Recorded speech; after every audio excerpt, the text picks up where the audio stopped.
I was sat on the plane next to a white lady who is very educated and from Brighton, and we had a conversation, lots of interesting conversations. In fact, we were quite similar ages, talking about marriage, and then boom, in comes a topic of religion. And she was open and honest, and I loved it, and I am like that as well. Anyhow, she says to me, she honestly believed that the hijab, or women that cover, are oppressed and are forced. And boy, did that stir up a conversation with me, because I'm like, no, darling, listen.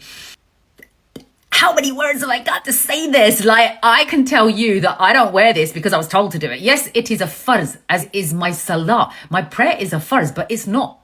Allah didn't say it's obligatory for you to pray 5 times a day because I want you to. It was because it was good for you. That everything that Allah gives us is good for us. So having my hijab is good for me because A, it gives me the ability to pray at any time I want. Number 2, it identifies me as a Muslim because that's what my hijab covering means to me. And to tell you fellas out there that I have got a strict standard that I expect you to adhere to when you behave with me. And I'm not saying that you should wear one so that they behave a certain way with you. It is a standard representation for them to know. It's just one of the things on the list. It's not the main reason why. But I can tell you, somebody said to me, do you wear the hijab? Because, like, actually, the truth is that I put it on as well because it was like, man deterrent more than anything. And then I realized when I put it on that it's not a flipping deterrent because they like you that way and they like you that way. And putting it in the most respectful way possible, you know, dogs eat out of different bowls, but they're still going to eat, aren't they? Right? So do you see what I mean? I'm just not being disrespectful when I say it. I'm just saying.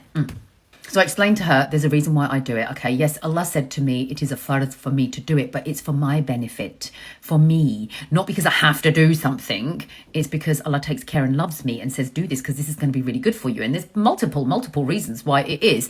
And it is not an oppression in any way. And some people say to me, like, it's hot right now, so do you feel hot? And I'm like, yeah, I do feel a little bit hot, you know. However, you know, there's only certain layers of clothing that you're going to be able to take off until you reach your skin. And then when you get to your skin, what are you going to do? You're still going to be hot. So, you know, like, cover yourself up for the sake of protecting yourself from the sun, but also having some self-dignity and respect so that other people don't see what you've got and I get to control what you get to see.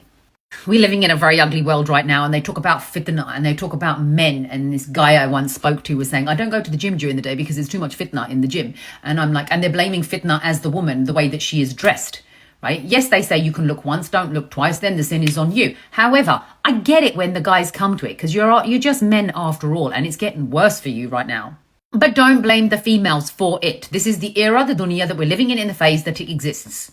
Just correct yourself. Purify your heart, control your nafs, especially those ones that think they need to have a second wife because they can't.